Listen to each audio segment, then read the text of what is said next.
Production of Applause on WVIZ PBS is made possible by grants from the Cleveland Foundation, the George Gunn Foundation, Coulis Foundation, the S. Livingston Mather Charitable Trust, Glenmead Trust Company trustee, the John P. Murphy Foundation, United Black Fund of Greater Cleveland Incorporated, the Ohio Arts Council, and by Cuyahoga County residents through Cuyahoga Arts and Culture.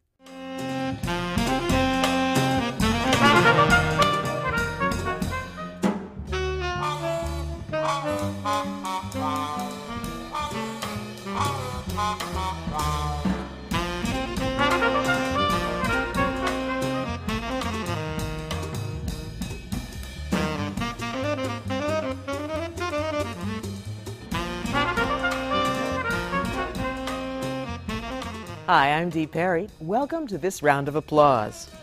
Theatergoers coming to Playhouse Square will notice major changes to some of the buildings. Later in the show, Plain Dealer theater critic Tony Brown drops by to talk about what stage the renovation is at for the Allen Theater, as well as what's going to be on stage this fall at some of our area's other theaters. And we see where a trip down Project Runway has taken a Cleveland fashion designer. But first, we head just a few blocks east of Idea Center to drop in on one of the Midwest's best-loved art galleries. Now, any stroll down Euclid Avenue in Cleveland's Theater District isn't complete without at least a peek in the windows of the Bonfoy Gallery. Not long ago, we went behind those windows to frame the story of this venerable yet dynamic institution that's been in business for more than a century. Violinist Asher Bonfoy moved to Cleveland near the end of the 19th century, where he played at one of the premier stages in the country, the Euclid Avenue Opera House.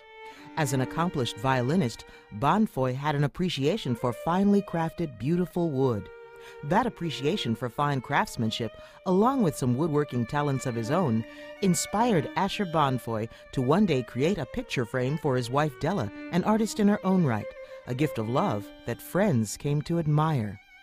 She would cut these silhouettes out of for their friends, and that Asher would make the frames, and they started this kind of as a gift giving, and then turned into a little cottage industry in their home because other people saw them, liked them, and wanted them.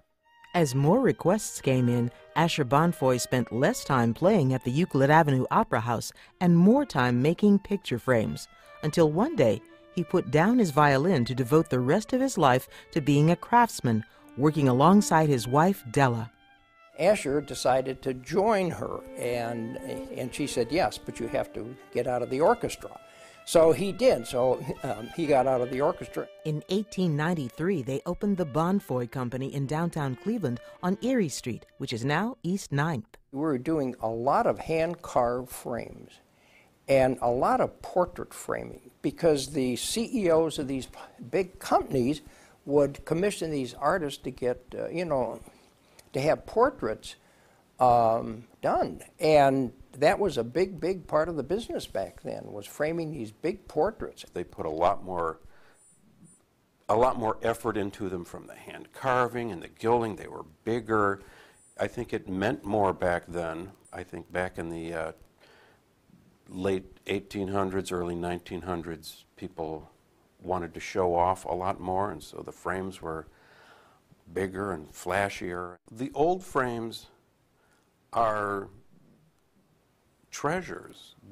There's no other way to say it. I mean, they are substantial. To have lasted this long, there's a lot of effort went into making them, and for them to survive this long, still have the same finish. There might be some, the corners may have cracked, and some of the finish may have gotten washed off, but there was a huge effort to make these spectacular pieces. In 1903, a fire destroyed the business.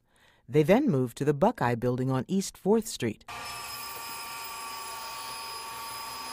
The company quickly grew and soon employed a small army of craftsmen, producing over 25,000 picture frames and mats a year. General Manager Olga Morala, a second-generation employee, remembers her father getting his start as a woodworker at the Bonfoy. My father actually learned to carve in the Second World War. He was in a displaced persons camp, and part of the camp experience was they tried to retrain people to move on into other industries. Because he couldn't find a job, his guidance person or someone guided him and said, you know, why don't you take this wood course just to, you know, fill up your time because you had to do something and see if you like it. Well, thank God for that person, because it turned out that my father had a natural talent for carving, and the carving is exquisite. I mean, really exquisite. Pairing a painting with the right frame is an art form all its own, something that the Bonfoy Company has perfected. If you think about it in terms of fashion, in terms of an outfit, how important is that right pair of shoes with that outfit? And most women especially can understand immediately what I'm saying, that it's the whole picture of how it comes together that makes you as a person feel, or when you look at that artwork, you just, you know, the one thing enhances the other, and it just all comes together to have that piece just sing for you. In 1939, Asher Bonfoy got out of the business, selling to George Moore, a family friend.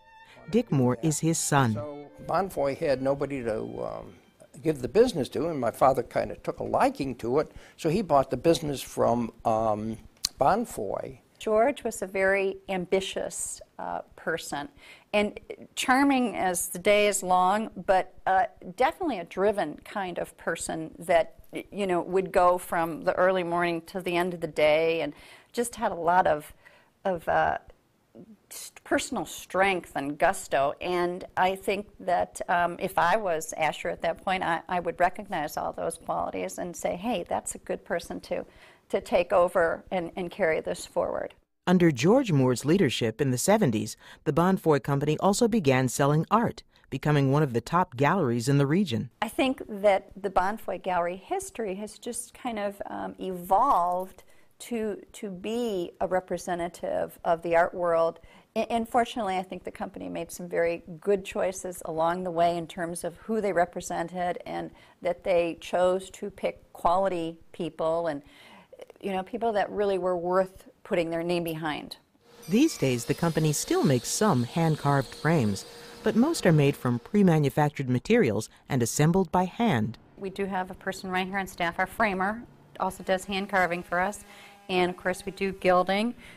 We do all facets of restoration, and, you know, many of those things are items that truly you need a person who has a fine eye and a craftsman's touch, and yes, we do offer all those services. We can offer the machine carved, that certainly can happen, but we also offer the hand carved, absolutely.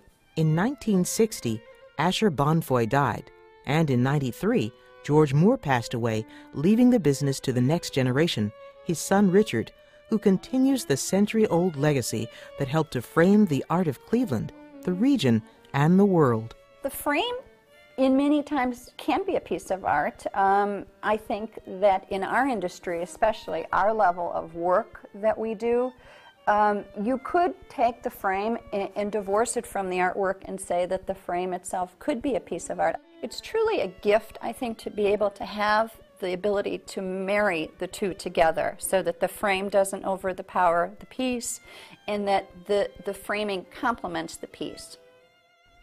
The Bonfoy Gallery is located at 1710 Euclid Avenue, just a few blocks east of Playhouse Square in downtown Cleveland. Now on view at the Bonfoy is an exhibition celebrating the work of Cleveland artists August F. Beale Jr. and Carl Gartner. The exhibit, titled The Long Road, is on view through November 15th. Go to the Applause homepage at wviz.org for a link to the Bonfoy Gallery, or call 216-621-0178 for more information.